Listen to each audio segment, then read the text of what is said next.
Let's see how you do under pressure. Oh, yeah. I've been wanting this shit forever. I've been in the field with whatever they throw at me. Brush it off, pick myself up, moving on to the better. Okay. Hey. Yeah. Ain't no errors, baby. It's a new era. I wake up early, feeling rich like I'm shy. Get to the paper, boy. Extra, extra. Fuck with me, you know that I got it. Hey, what's up, guys? Dustin here with Life by the Horns, where we boldly tackle life's terrain. And with me today, not Mr. Blake, who you're used to seeing, but I've got the one and only Mr. Flint Anderson. How are you doing, bud? Hey, great. Does that mean I get to be co-host today, or am I guest? Sure. Yeah, so no, with us today, a lovely guest, Mr. Flint Anderson. I guess you could say we've got a little bit in common, which you'll probably figure out a little bit more of that later. But yeah, both of us bald and bearded. One of us has a little bit more wisdom than the other, and I'm sure we'll unpack some of that. But without further ado, Flint, man, I'd love you just to kind of share, with the audience a little bit about you, who you are, how you got here. Awesome. I appreciate that. And yeah, we the wisdom part, that I'm pretty sure that's just going to depend on the topics. Fair enough. We're all smart at what we know. It's just Right. it's admitting the ignorance as to what we don't. I am the host of the Old Man Energy podcast. I am what used to be called, before it became a stigma, a serial entrepreneur. I've been a full-time entrepreneur since 2004, tax day specifically. So that's almost 20 years now, being full-time entrepreneur. I've recently transitioned. I do still own a couple of boring service-based businesses, but have transitioned into teaching other business owners. Start out service-based business owners. Turns out there's a lot of businesses out there that start hitting a cap, and because the owner needs to grow through that more so than their team or anything else, I've started coaching and teaching folks how to do that, how to scale to 7 figures and above. Father of 7 children, been married to my wife for 24 years. She had 3 when we got married, and we adopted 4. Well, officially adopted 3 and had 1 long-term placement with us. So they've all aged out. Our youngest is 18. As a matter of fact, just got off a call with him, teaching him how to make outbound phone calls and talk to colleges and stuff like that. So that's Okay. exciting. That's fun. That's great, man. Yeah. Well, I'd love to, share with us what had you get into business ownership in the first place? So it's been a good run, but what had you get started? Freedom. Okay. I hated being told what to do. Had an intense problem with authority. I used to joke and say that I was the most productive employee and the most miserable employee. I don't believe I was easy to work with. In the .com industry, I loved it. That was the Wild West. Everything was entrepreneurial, because nobody, back in the late 90s and early 2000s, nobody knew what the heck was going on. We were all making it up as we went along. Yeah. And that part I loved. I did not mind the corporate. Of course, being vice president definitely helped. sitting in a different chair, I wasn't quite told by as many people what to do. Yeah. Always had a side gig, though. Always had some kind of side hustle going on. It was always, whether it was a janitorial company or strip and waxing floors. I learned to do that before the .com business. Commercial construction. I worked with my father building houses, fixing houses and offices in West Texas. So always built stuff. Never really liked being a contractor, but really liked being a handyman, because everybody seemed to be mad at the contractor when you were done. but everybody loved the handyman when he showed up. So I own a very large handyman business now, and a janitorial business, actually. Worked in outside sales, in office equipment. I don't know if you've ever done any kind of outside sales in that particular industry before, but that's one of the only industries that's more cutthroat than cars. Really? It was after the .com bubble burst. I told my wife, I was like, well, and we weren't married at the time, but we might as well should have been.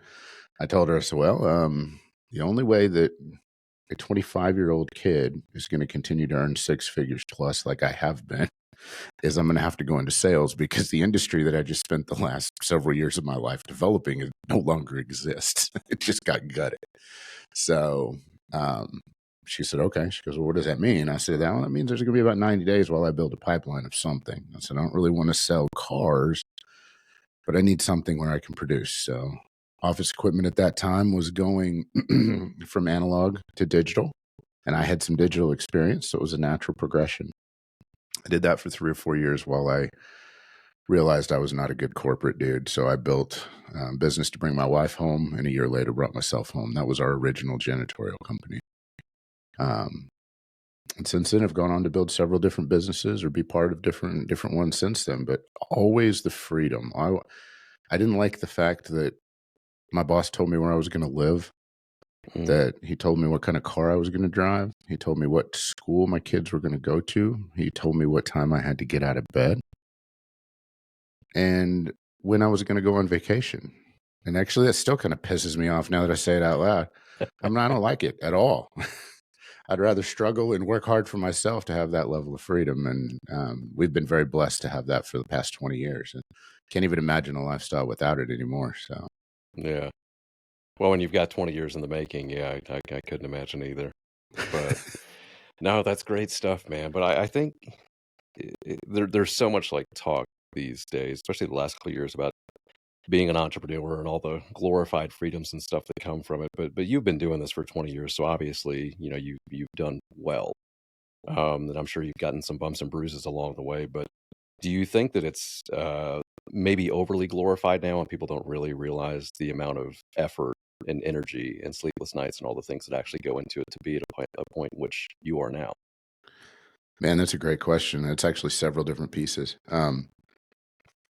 Being an entrepreneur is overglorified, 100%.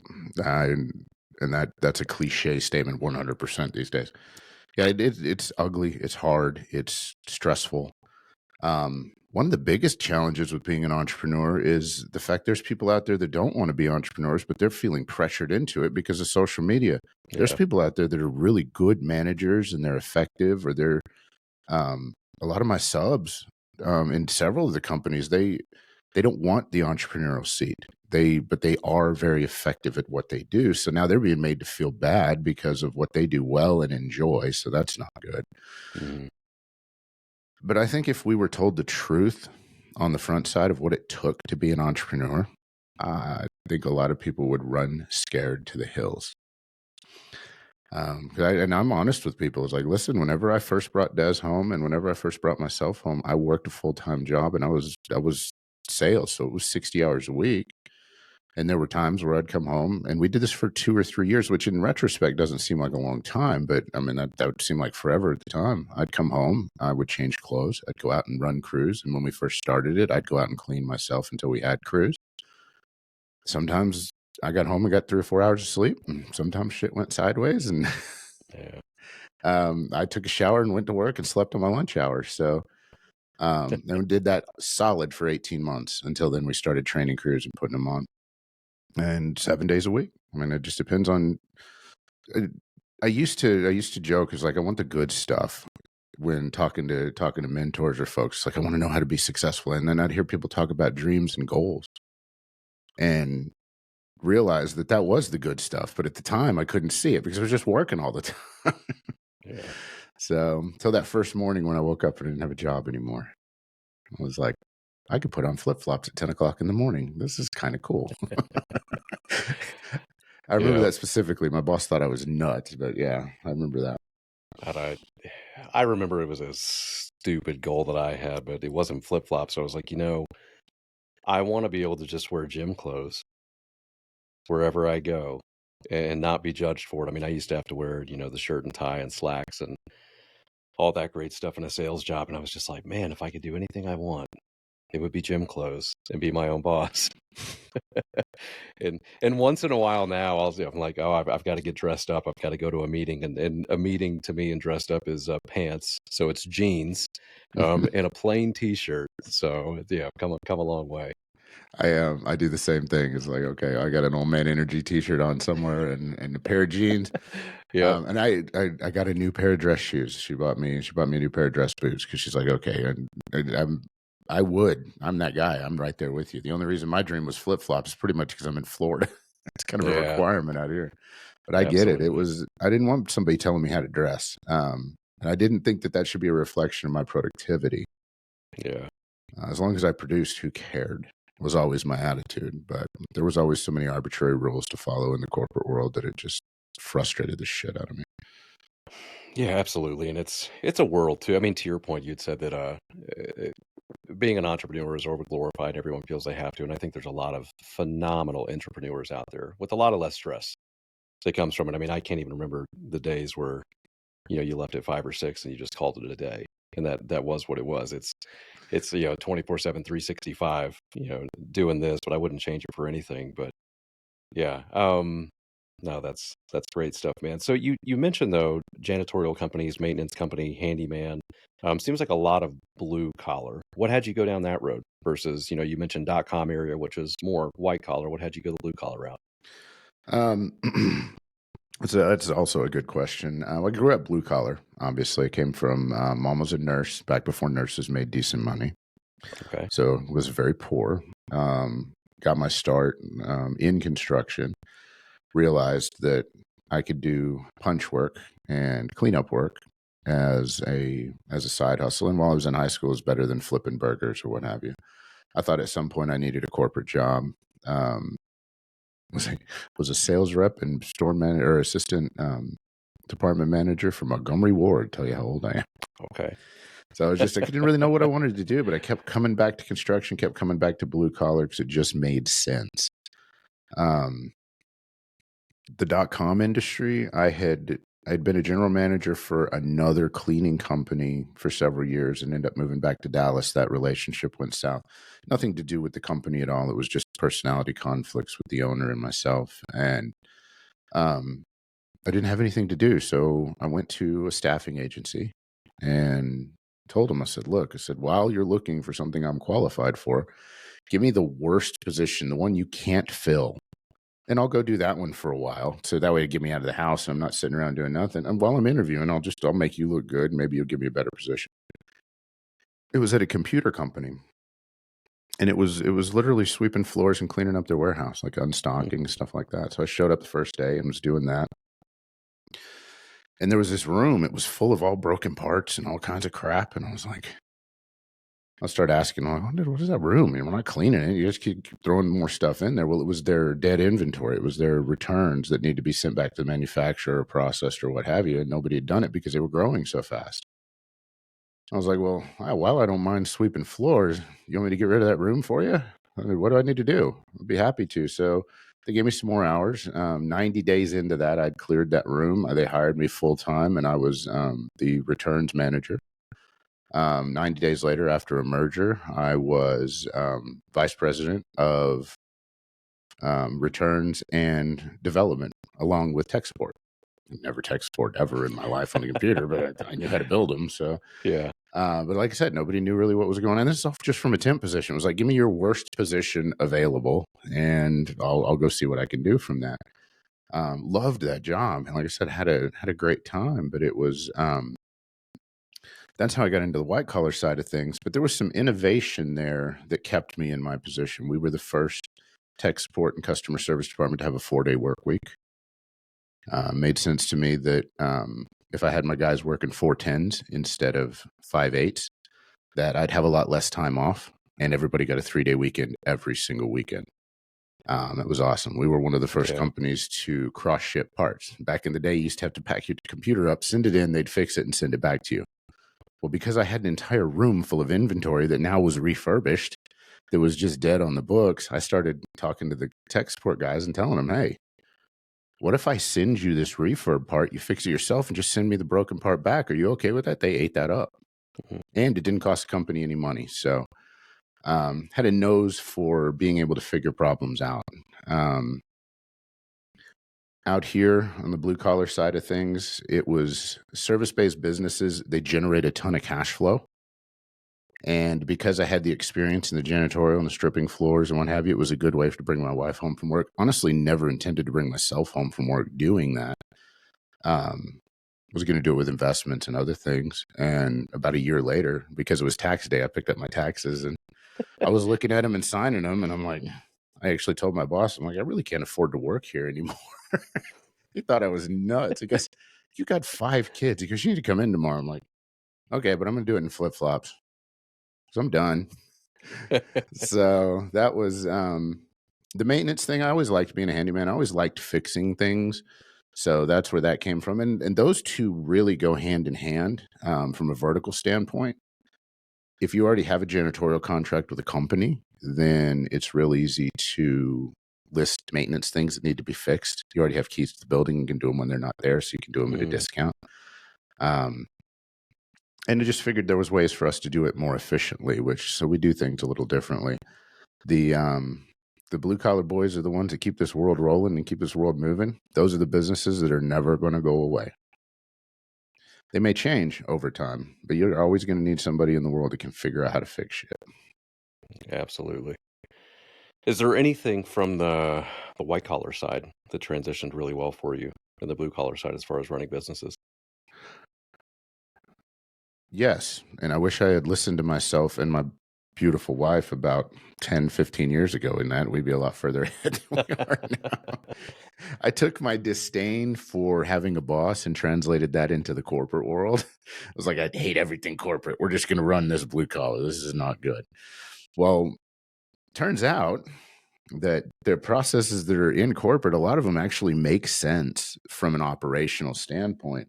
And learning how to use other people's time and leverage other people's abilities is one of them. So the biggest takeaway from that was two. Was one, being able to structure operations so that we can produce more than any one of my crews or subs can produce themselves. That level of experience was good. The other thing is just the massive amount of sales training that I got. Corporate sales training is insanely expensive. And, well, I mean, you and I both still, I've seen some of your posts. You continue your education and put yourself in masterminds and seminars, and that stuff's not cheap. A lot of the training that I got during the corporate world was insanely expensive, but I've been able to take that now and relate it to my team. And as a result, we have a very unique structure to our blue collar businesses. All of our folks that work with us are being not groomed necessarily, but being trained in how to become more productive. And I teach all of my subs to grow to the point where they want to on their own, even if that's outside of us. I don't expect them to be exclusive here. As long as they're not going after my clients, I'll teach them how to bid and help them all day long. The more successful they are, the more loyal they are to me. So those two pieces really made a huge difference, that level of training and then just the operations, being able to run supplies, logistics, all those little pieces. Most handymen don't think about that. Yeah, no, for sure.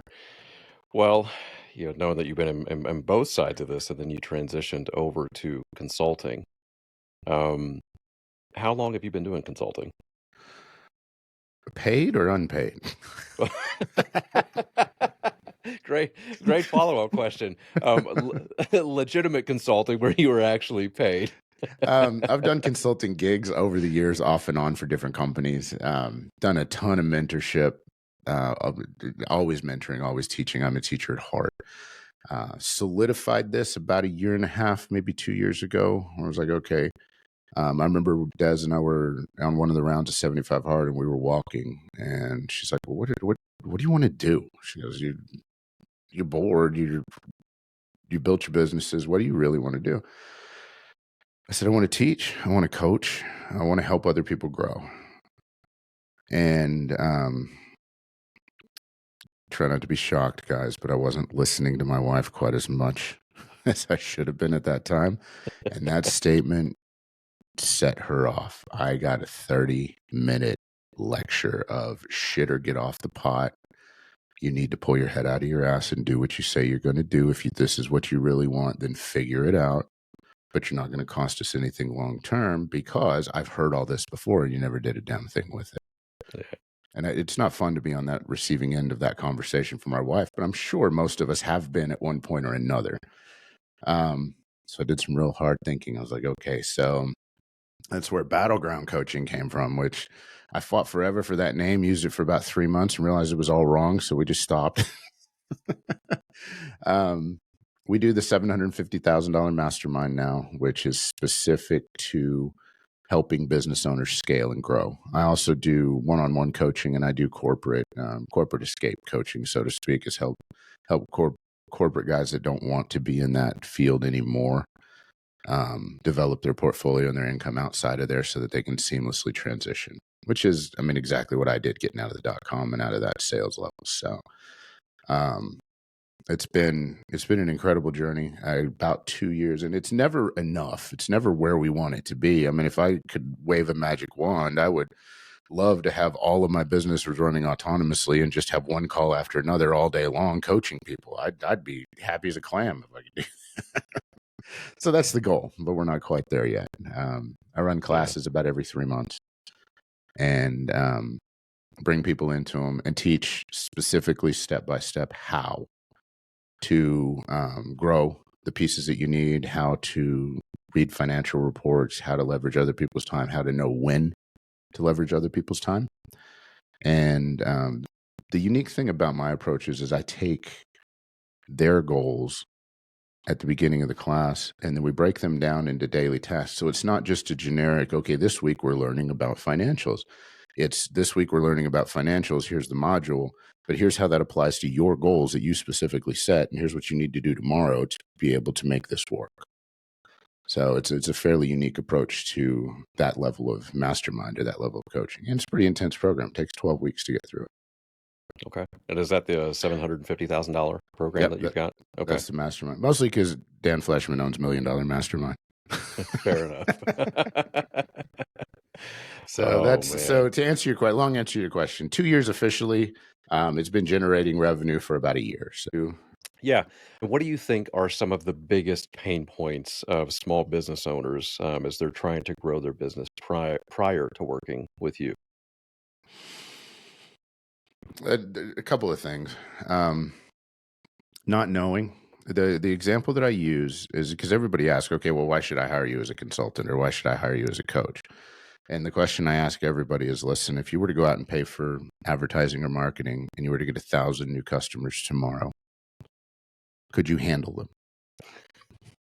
And everybody's like, well, no. When they really think about it, they say, okay, well, yeah, I want 1,000 new customers, but do you have the infrastructure in place to handle them? No.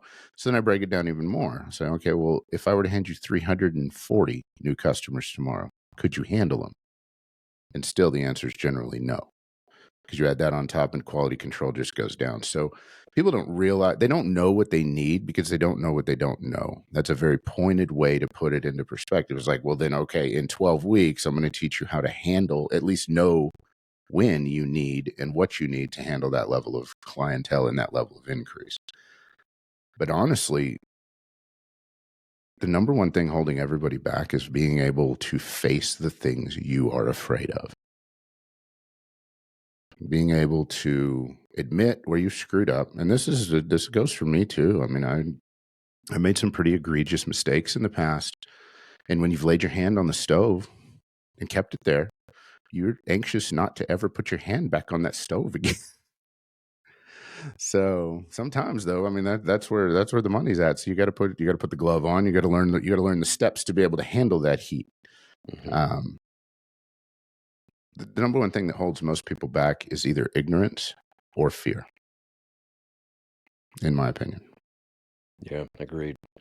Well, assuming at least in this follow-up question that it's not ignorance, how do you help them get past the fear? Acknowledge it and write it down.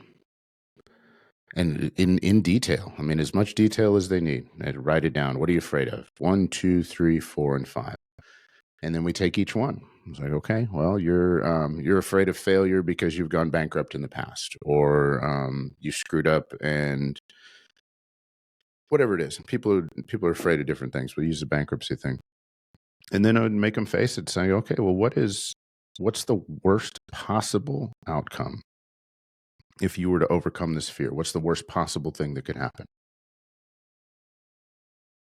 And once they answer, then I tell them to prepare for that. Okay, now you have nothing to lose. If you can prepare for the worst possible outcome, that will normally eliminate the fear. And what most people don't realize is just the very act of writing what you're afraid of down makes it significantly smaller. Our brains are incredible magnifying glasses. They attach so much baggage and just all these made up scenarios that haven't happened to these pain points that we can't seem to get past them until we write them down and look at them. And it's like, well, okay, the worst possible outcome of that's not too terrible. So, okay. Or sometimes it is. Sometimes like, you know what, I could like die, lose my family and this and that and da-da-da. It's like, okay, well, I don't know how to tell you to prepare for all of that. But usually those that are that extreme, those pain points turn into a reason for motivation. It's like, okay, well, if it's going to impact your family life or it's going to impact your health, guess what? That's your reason for doing it, not your reason for avoiding it. That tends to work pretty well, although it scares people. And people don't always tell you the truth. Yeah. Yeah, absolutely. Well, in your time doing this, I'm sure like so many, you've got to have at least one client that you're so proud of. And not naming names, is there any like just one really great story and in time with mentorship with you, they've really hit a home run? Oh man, this is the part where I get excited. You can't see goosebumps on Yeah. here, but yeah, that question gave me goosebumps. That's awesome. Now I love to see people win, man, and then the bigger the wins, the better. One of the people that I've worked with, and not for the longest, but for quite a while, has started working with me in. And then this story's great, and I'm going to have him on the podcast and tell it because the story gets funnier the more you listen to it. But working in borrowed vehicle and using borrowed tools, because I don't know whether you didn't have tools or they'd just gotten stolen before. I don't know. I didn't know any of this until later. Okay. Went to work for me as a subcontractor. About a year and a half into it, came up with the guts to be able to ask me to mentor. I was like, okay, no problem. Was part of the 750 mastermind class, the first one, which was disorganized. It was just an idea. It was like, okay, we're going to throw some stuff together, and went from about 20 grand a year to about 75 grand a year during that first class. The second class, almost 5 times income in Wow. 12 weeks, and verifiable numbers. Like he screenshotted his P&L and sent it to me and goes, dude, I didn't even believe this was possible. And not just because of his subcontractor of mine, he subs for me, but not 90% of his work comes from independent work because I taught him how to do it on his own. Not that he needed me to teach him everything. It was getting past that level. It was like, okay, how do I use other people? Where do I know where I need to help? If you'll indulge me, I'll share one more too, because this is a recent victory and this is awesome. Another guy, met him, and I like to meet people at Dunkin' Donuts because I'm not a Starbucks guy. Are you going there for the coffee or the donuts or both? I actually drink tea. I'm going there because they have a free conference room. Okay. And man. That back when I was a contractor, it wasn't Dunkin' Donut. This is not related to the story, but back when I was a kid and a contractor, everybody met at the gas station at 5:00. All the contractors met at the same gas station, getting coffee, having a bagel or hot dog or whatever it was. And they traded work and traded subs, and that's where I picked up work originally. So for years, like 20 years, I went to the same Dunkin' Donuts every morning and had a bagel and a donut or a coffee and a donut or whatever. That's where people knew to find me. Now that changed after we moved and the kids aged out and stuff like that, but it's just habits die hard. Anyway, I met this guy, and I'd already known him a little bit. He'd done some specialty work for us at some point, but had asked me, hey, how do I learn to do what you do? So we sat down, and I always lead with, what are your goals? Where do you want to be? Because not everybody that asks for my help qualifies. Another shout out to my beautiful wife. She helped me learn that, because I'm wanting to help everybody. She goes, not everybody is serious about this, Flint, and you're going to figure that out eventually. But he gave me his goals, and I told him, I said, well, one, you're way too low on what you've set based on what your volume is and what it's going to be. I said, you'll be at 6 figures before the end of the year. And this was like March or April of last year. And he wasn't even at $32,000 filling. But I knew what he had coming, and I knew his talent level. I said, whether you go with me or not, you'll be close to 6 figures by the end of the year. And at the end of the mastermind, he signed up for the mastermind. And at the end of the mastermind, same thing, 3 times his income. He'd done more in that last 12 weeks than he did the entire beginning of the year. And he sold more in January than he did in 2/3 of the year in 2023. Because the mastermind wrapped up in January. And he got on there and did a testimonial, which we haven't been able to use. I've got to get it re-recorded because he's a little difficult to understand. He's a Brazilian guy. He said, when I first met this guy, I didn't believe him. I thought he was trying to sell me something. It was not until I started working together and working with him that I realized, oh, wait, okay, he's not full of garbage. So, thing is, if you believe in everybody, you're going to have cool stories like that, but you're also Yeah. going to have some stories where people just disappear Mhm. and let you down. And also maybe sometimes get mad at you and think you're full of crap because they don't want to put in the work. Yeah. Have you ever had anyone go through or had somebody sign up for the program that just was not a good fit? Oh, God. Yes. Even out of the people that pay for the program, only about half of them finish. Hmm. Sometimes less than that. Why do you think that is? Lack of belief in themselves. Maybe they're not ready to make the changes that they need to change. Some of them are really overly impressed with themselves. I've had some people. Sometimes life gets in the way, and Yeah. I mean, you and I. You know what? Sometimes your life just goes so terrible you can't focus on anything but what's right in front of you. I Yeah. get that. That's rarely the reason, in my opinion.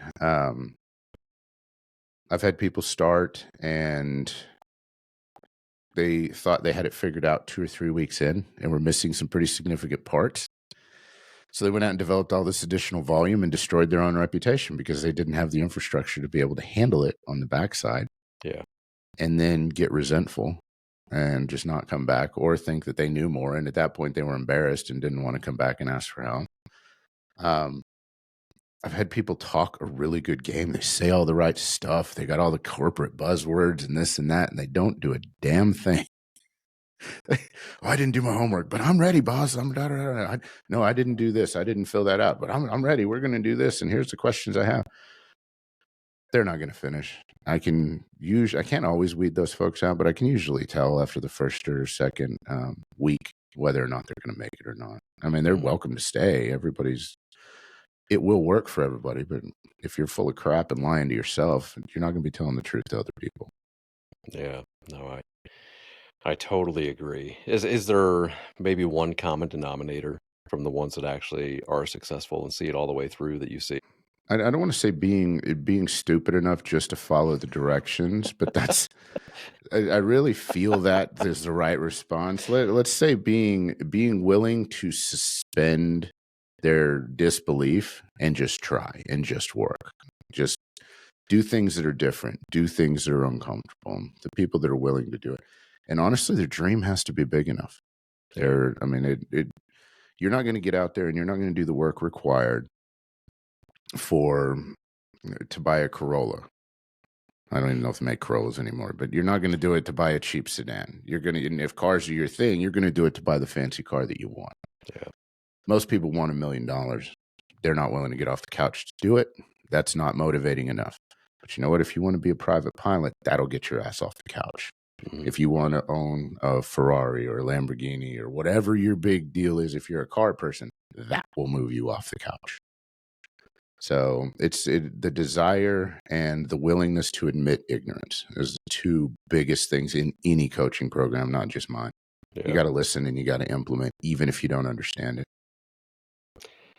Yeah, and I agree with all that. I think but to your point, like implement to a T, like follow the recipe for the ones that get a little glimpse of it and they try to rush to the end result. I mean, it's even as I was doing cardio yesterday, listening to Andy Frisella, and he talks about same analogy, but you want to bake a cake. And then you get Martha Stewart's like world famous cake recipe, and it says mix all the shit in this bowl, do this, preheat the oven at 400, put it in cake pan, put it in there for 45 minutes, and you have perfect cake. And then they go, I don't have 45 minutes. And they put it at 800, and then they put it in there for 20 minutes. And then, everybody knows what happens. It comes out, it's disgusting, it's burnt, it tastes like absolute shit, and then they're mad at you. So, no, it's so, I mean, hell, it's like it's like 75 hard. It's all these other programs that we buy into. I mean, somebody has taken the time, the effort, and the energy to put something into place that they have the result from that you're looking for. And for whatever reason, we just live in this very interesting instant gratification society of people that think that they're smarter than the ones that created it. So, yeah, I've got a lot of the same takeaways from our own experience. 75 hard gets so much hate. I don't know why. So you've done it a couple of times, and you've done Live Hard. all the Yes. way through. So, like, what had you first go down the journey, and then, B, what are some great takeaways that you've had from it? Man, okay. I did 75 hard because my children were aging out. I only had three, maybe four. I think we had three left at the time in 2019 because our two of my boys had left. One of them graduated high school and the other one went in the Marines. They both graduated at the same time. And they're not relevant. I was having trouble figuring out what to do by not being a dad. Mm, I'd spent my entire adult life being defined as dad. And I mean, you never stop being dad, but it changes when your kids age out. yeah. And so I was looking for some purpose. I had been incredibly ill the year before, to the point where Des had to go back to work for a year. The business still ran, but I couldn't develop it at the point that I needed to.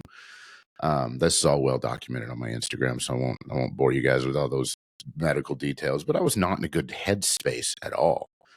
Hadn't done anything for myself really in as long as I could remember. Knew that I wasn't going to spend any money on myself. I didn't want to be in a midlife crisis, but I just needed some kind of purpose. So I was listening for Sella, talking to, back at the time, he wasn't as big as you were. You could talk to him a little bit back and forth. So talking to him and a couple of his team, and they were all doing 75 hard. I started about 2 or 3 weeks afterwards, I think, looking for purpose.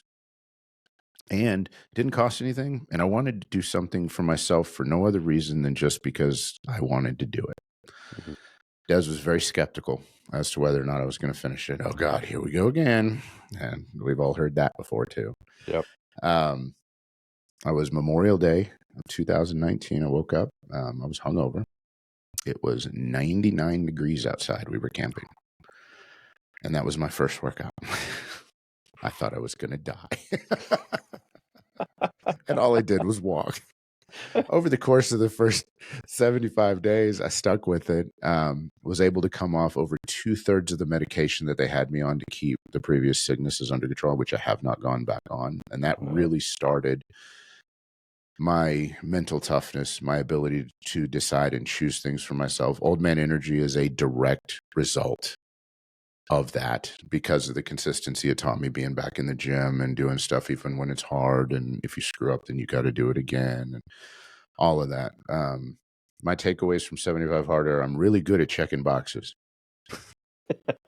Consistently checking boxes. Live Hard was 75 Hard was a struggle. Live Hard was difficult. It was really difficult.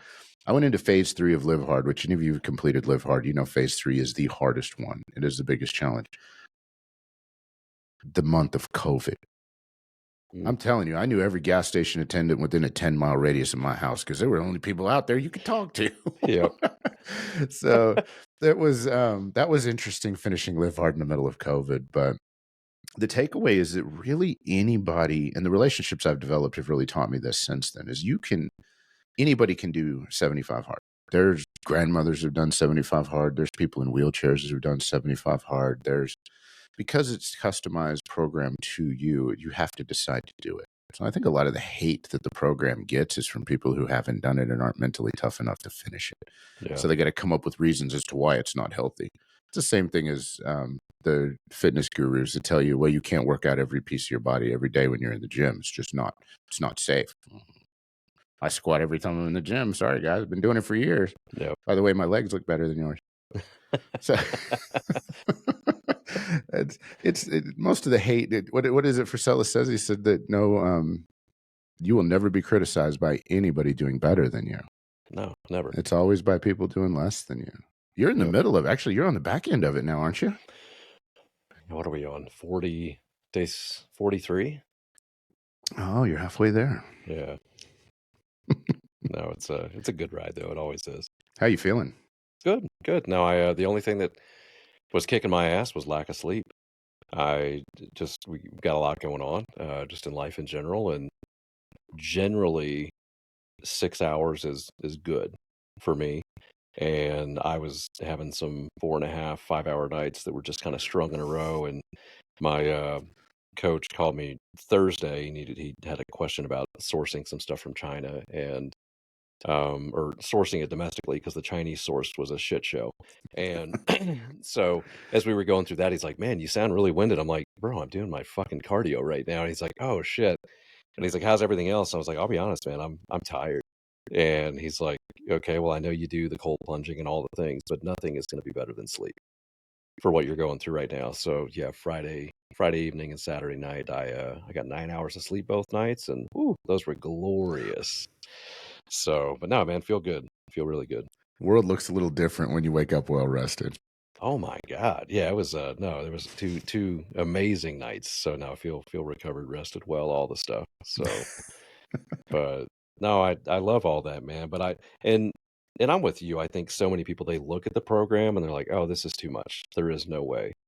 But what I always try to explain to them is it's based off of your level of, I mean, basically effort as far as the exercises are concerned. If you're 500 pounds and obese, you can just do a walk twice a day. And what a mess to be outside. Like, it doesn't have to be anything crazy like what we might be doing.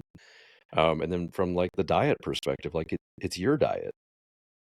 You choose what the diet is. It's no one telling you that it's got to be paleo or some carnivore type thing or whatever it may be. So I think it's just what I love most about it is just, checking off the boxes, yes, but it creates this nice rhythm of wins, and it builds self-confidence back in yourself, and it just manifests itself so much in every aspect of your life. How about the bullshit meter? When does yours start just going off through the So roof? it at this point, it doesn't bother me that much. There are other rounds that I've done where it was really high, like really high. And I won't even begin to tell this story today.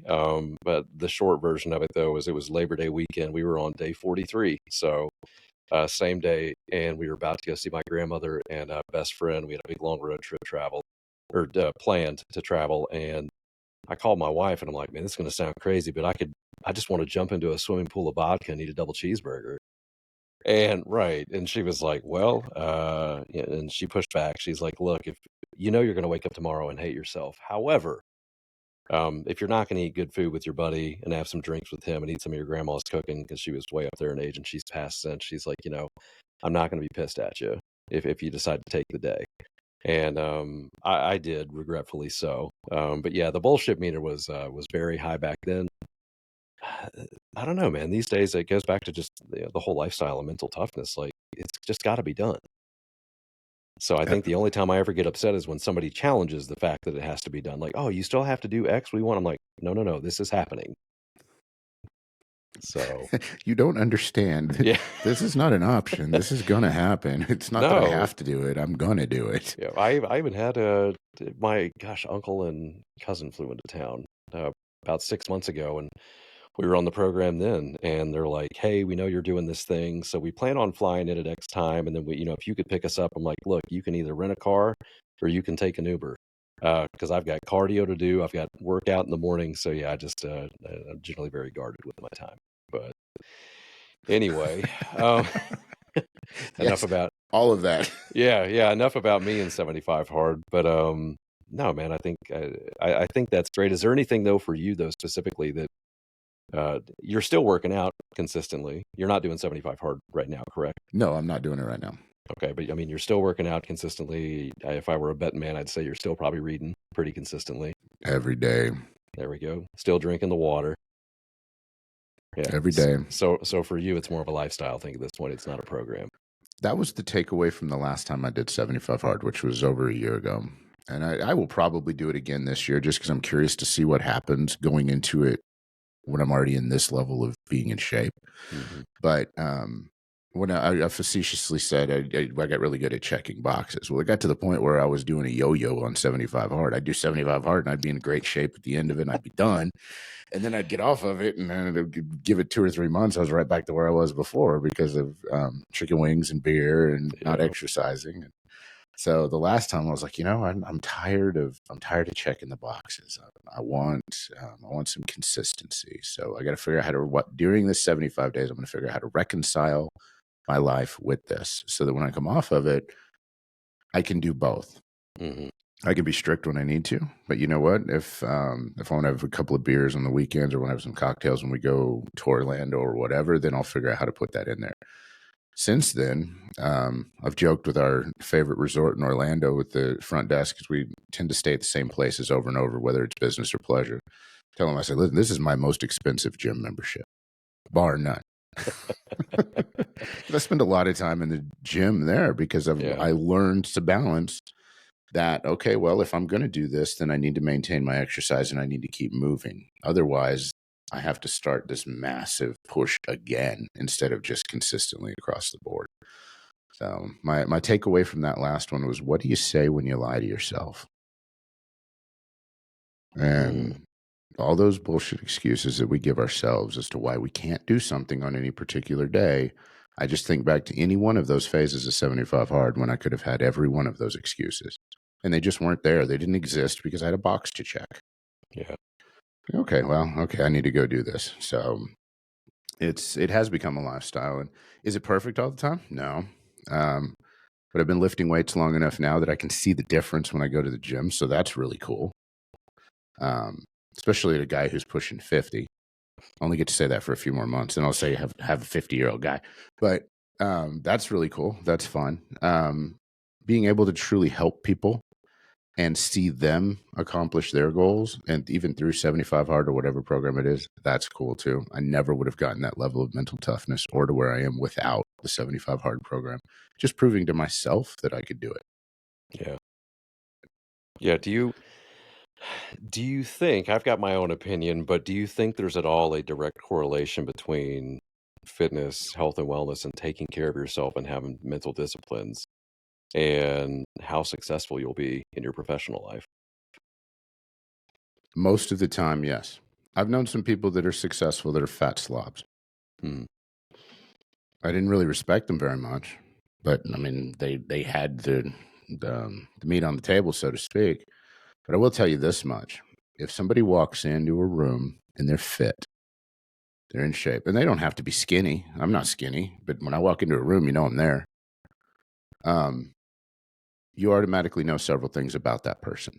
You know that they're disciplined. You know that they do hard things. You know that they choose to do things with no sign of a reward immediately and that they can delay gratification. You know this because they're in shape and they're fit. The weights never lie to you. They always weigh 45 pounds. You pick them up. You may say you pick them up 10 times, but if you only picked them up 8, they only give you the benefit of picking them up 8. It's one of the few things left in society today that we cannot lie about is our physical fitness and the way that we look. So yeah, I think there's a direct correlation. I'm immediately going to gravitate toward the businessman who's fit and in shape more than I am the businessman maybe at the same level who is fat and a slob. Yeah. Maybe that's profiling, but oh well. I'm not going to listen to this person because they may not. I know that they don't have the dedication to take care of themselves. Something's wrong. That's kind of an aggressive attitude, but yeah, that's the way I feel. No, I don't. I mean, some would say maybe it's aggressive, but I think you're right. I mean, sure, it may be profiling, but I mean, it's there. If you, I mean, you being a business guy, I know this makes total sense. If you had two people walk in the room at the same time with the exact same offer, and they were pitching you something, or it was partner offers or whatever it may be, I'm with you, man. I'd always gravitate to the side of whoever's disciplined and taking care of themselves versus the other where they're not. And to your point, though, just because you know that at the end of the day, they're doing something that is outside of their comfort zone in order to continue to level up who they are in here. And I also do believe, to your point, yeah, there's some people out there that have been really successful that are fat slobs. But I always also think that those same individuals could have accomplished so much more if they were taking care of this. I agree completely. Yeah. I'm not going to hire a trainer who's a little beanpole. Oh. What are they going to teach me? It's like you don't look like I want to look. I'm not gonna. So why would I partner with somebody in business that was a fat slob? It's like, okay, I already know I'm going to have to overcome these different things because either you have some chaos going on in the background that's not good, or you're going to eventually come at me about working out and going to the gym and everything else because you don't understand the discipline required to do it. So why would I make a partnership with somebody like that? Yeah, it's the body doesn't lie. So yeah, Can't lie there's about it. there's definitely something going on there. Well, cool, man. Well, last question I've got for you. You know, you've got 20 years in the business space, a lot of wisdom, so to speak. Um, if you could tell a new entrepreneur or even your younger self anything now, what would those couple of things maybe to help shape and possibly impact the trajectory of their new journey? I like that question. There's a lot. I would want to have an information dump that would make people run away. Here's all the things. Yeah. If one thing, and I don't know if this is one thing or not, but if I were to go back in time and talk to my younger self, or and anytime I talk to a young entrepreneur, get very, very specific about what you want your life to look like. Write it down and turn that into your goals and your dreams. And I'm talking in every aspect of your life. What do you want your family to look like? What do you want your body to look like? What do you want your business to look like? And a lot of people that are new entrepreneurs, they can only think in employee standpoint. So it's like, okay, what do you want your finances to look like? We'll work the business stuff out later. What kind of house do you want to live in? Where? Just get real specific, write it all down. It may change later, but it's awful hard to know where you're going if you don't have a map to get there. So take those and write them down. Those are your dreams, and figure out how to do something tomorrow to make yourself one step closer to that. Goes back to what I said at the beginning of the podcast. Every mentor I had talked about dreams and goals and this and that. And I'm like, dude, I'm broke and I'm poor. I want to give me the good stuff. Don't talk about dreams and goals. And then come to find out, after being one of those guys who was just stupid enough to go, okay, well, I'm going to do everything you say, because if it's wrong, then I'm going to blame it on you. Things started working, and I started realizing that the dreams and the goals in defining your life is the point. That is the good stuff. Because as long as you have that beacon that you're running after, it does not matter what gets in your way. You'll get up, you can still see that light. You get hit with a rock, you can still see that light. You got a mountain in front of you, climb over it, you can still see that light. As long as you know where you're going and you're truly committed to your purpose, you'll always get there. Powerful stuff, man. I I appreciate that. Yeah, absolutely. Well, man, I appreciate your time today, Flint. And before we sign off, I'll put this stuff in the description as well, but where can people find you? Oh, man. You can follow me on YouTube at the Old Man Energy Podcast. Most of social medias, I'm Flint Rock with a PH, only because I've had that since before most of you were born. that was back before AOL. That was my handle. You can find out more about the mastermind at $750,000mastermind.com. The numbers are numbers. And all of my links are on YouTube if you follow the podcast there. But I'd love to hear from you guys and any of you guys in your space. Absolutely. If anybody has any questions for me, shoot them out. I've enjoyed our conversations both on my podcast and on yours. Likewise. And definitely looking forward to developing this friendship and this relationship. And we're not that far apart. I think you're 5 hours from me? Yeah, 5-6 hours. Yep. Yeah. And guys, we found each other randomly. I thought it was a connection, and it wasn't. We just found each other randomly on the internet. We operated in the same space and didn't know each other. Yep. No, but I mean, cool point to share right there. And I think that some of the best friendships and business connections I've made in the last couple of years were just conscious efforts to connect with people, or vice versa. When somebody actually made a real, like in your instance, Flint, a real human connection. You didn't try to sell me anything. It was just like, hey man, so-and-so said that you do this, would love to connect. And it was a, mutually beneficial thing. And I'm like, yeah, this would be great. And then as we've got to spend some time together, finding out more about each other, yeah, there's a lot in common here. So I would encourage anybody else be doing the same things. So, but go ahead. No, so absolutely. I think that human connection is lost in a lot of it. And every DM we get is, oh, I want to say this, I want to say that, instead of, hey, dude, you're cool. Your stuff looks cool. Thanks for putting it out there. Yep. Yeah, absolutely. Well, appreciate your time again, Flint. Dustin with Life by the Horns, and our guest today, Flint Anderson. Thanks, guys. Take care. Energy. Love y'all. Peace. Yeah, let's see how you do under pressure. Oh, yeah, I've been wanting this shit forever. I've been in the field with whatever they throw at me. Brush it off, pick myself up, moving on to the better. Hey. Ain't no errors, baby, it's a new era. I wake up early, feeling rich like I'm I get to the paper, boy. Extra, extra.